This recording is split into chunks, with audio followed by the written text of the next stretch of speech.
What a success, this year's conferences, confirming your qualities as mayor and as political leader. Dear Deputy Mayor, most of the concept and implementation of this endeavour is yours. Renewed congratulations for 2022 conferences. Dear guest speakers, we owe you very grateful greetings. To all of you, well-respected Eastern European senators and leaders, Portuguese-speaking countries' rulers, inspiring academicians, national prominent politicians. Dear Dean of Nova School of Business and Economics, dear Daniel Traça, you are just about to leave. I cannot believe it. You are so inspiring, so mobilizing. You changed school in Portugal. You changed Portugal. You changed a little bit the world. I would like to acknowledge you for your bravery to host once more this remarkable event, year after year, always younger. It's unbelievable. Thank you, thank you, thank you very much. Dear students, thank you all for your contribution to a long-lasting and prestigious forum. You know Portugal, you know Cascais, you know Estoril. You are not far away from the sea, the very same sea where, 200 meters from here, I used to surf, to bodyboard, and to swim, even at the age of 70, almost 74. It's not bad. Excellencies, ladies and gentlemen, here we are to debate a crucial subject: how to rebalance our world through a purpose generation. To rebalance the world. And what don't we know about the new balance of powers in the world? And what do we already know about the new global cycle? We don't know how quickly climate change will evolve in the long run. We don't know what time will be left for energy transition and all its effects. We don't know the speed of the acceleration digital revolution and its multiple interfaces.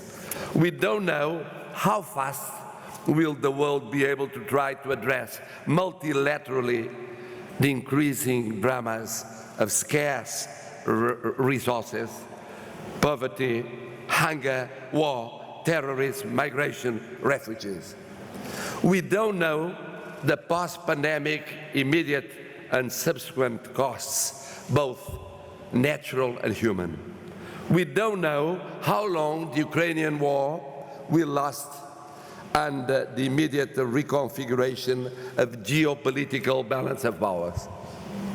We don't know if the precarious peace that US and China have had for more than 6 decades surrounding Taiwan will survive without a direct confrontation, even with periods of tension like this one approaching the Chinese Communist Party Congress and American elections. We don't know how international organizations will recover the needed strength to reform outdated statutes and structures. We don't know how autocracies will reshape their fragile systems, depending upon personal, party and regime different realities. We don't know how democracies, true democracies, because there are no illiberal democracies, will find new responses to obvious weaknesses in their legitimacy, representation and participation, and challenges coming from the old and new media, inorganic social movements, anti-systemic and populist agendas and leaderships, emotional and unstable public opinions. And I feel I must stop here the list of uncertainties to start addressing what we do know, or at least what many of us should know. We do know that climate change is not just or essentially a question of propaganda, a tool of geopolitical fight. It is a real problem, a problem that could become an almost lost war, and a problem that will dramatically split generations in the so-called developed countries and continents and worsen world asymmetries.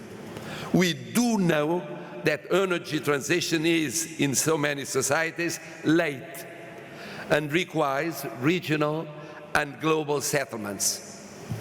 We do know that the digital will more and more challenge economies that are older and older, deepen age cleavages, question education, employment, social structures, and making so many political systems obsolete.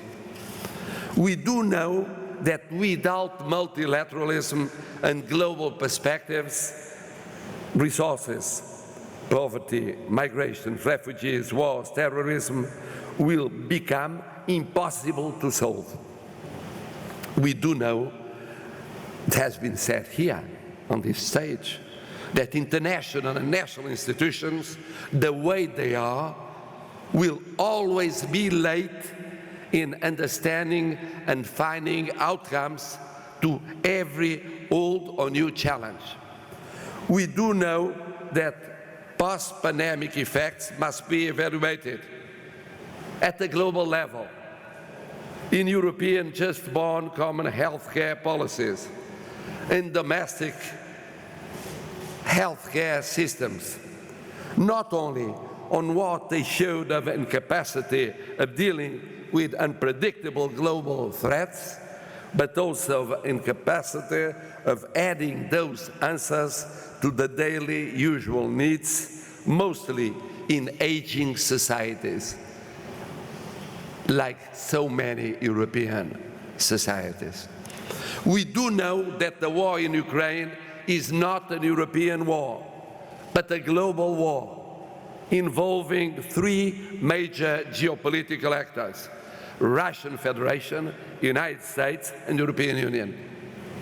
We do know that the immediate outcome of the war could be, when it will arrive, a temporary relief, but not the end of the causes and of the strong probability of new phases of the same global conflict.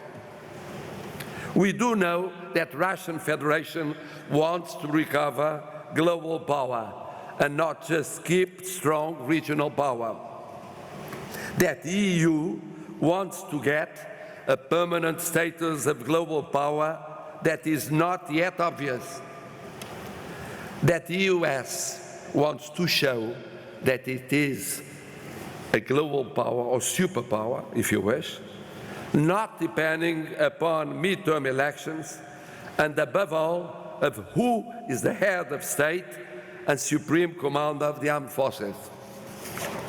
China wants to win time after the unsuccessful management of the pandemic and the unsuccessful management of the economic recovery, and convince some non-European countries that could be, at the same time, ideologically and politically aligned with Russian Federation and an impartial referee in a war declared by the very same Russian Federation. And both Russian Federation, US and NATO cannot afford even a temporary settlement in Ukraine seen as a defeat by their countries and the rest of the world. We do know that in Taiwan issue, to avoid a nonsense open confrontation, a clear balance of powers must be strict.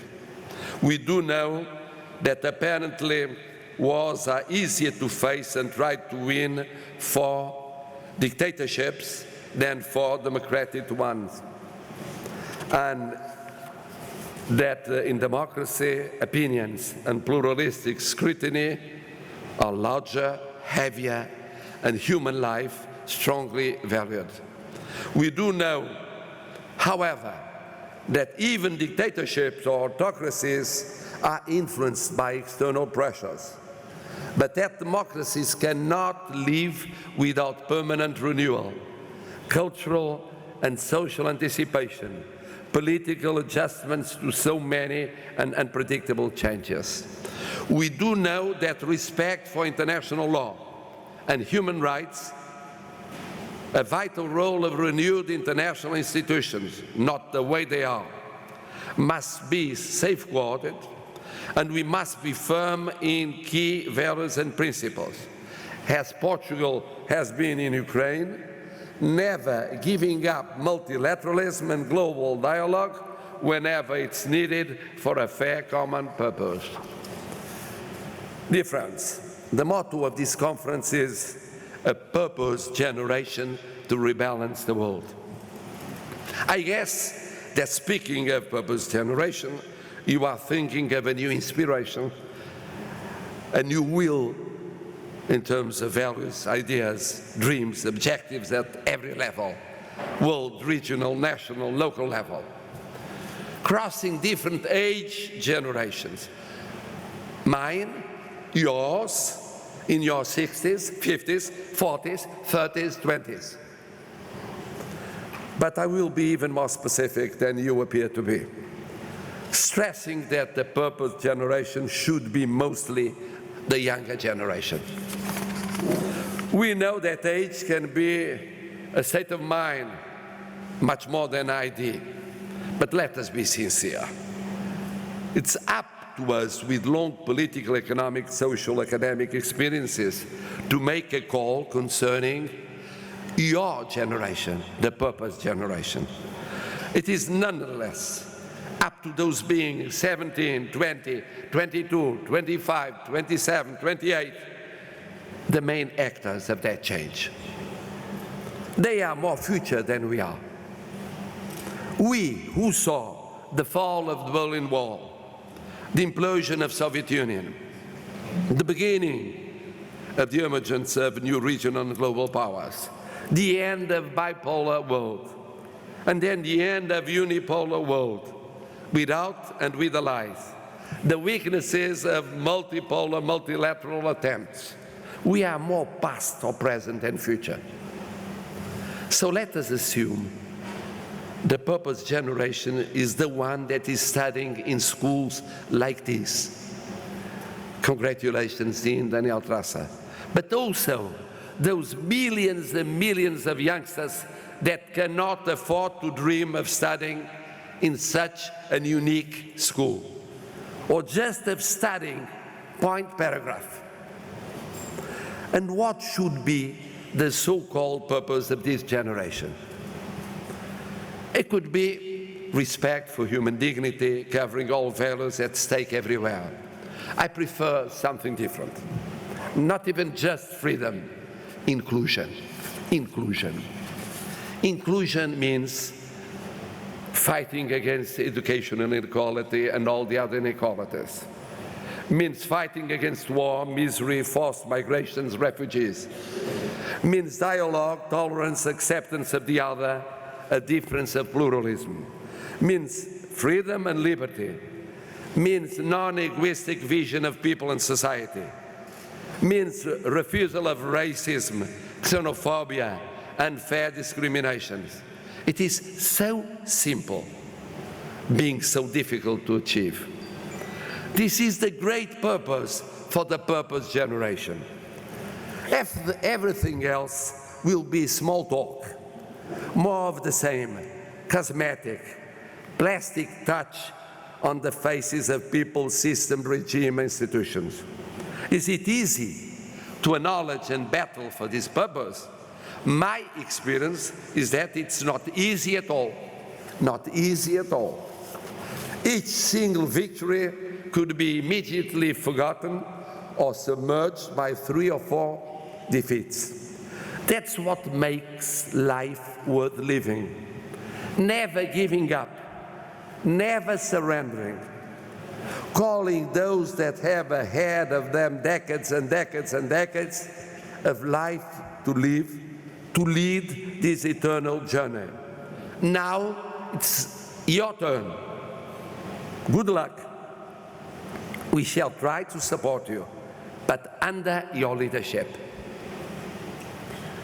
It's now up to you to gain know-how, to think before acting, to work with compassion and insight, to address the calling of our planet, fight the good fight with perseverance, to do what it is right, to protect and rebalance our world. You are the leaders of the new world, not us. I wish you very, very successful Estoril conferences. They must be the best ever. Thank you.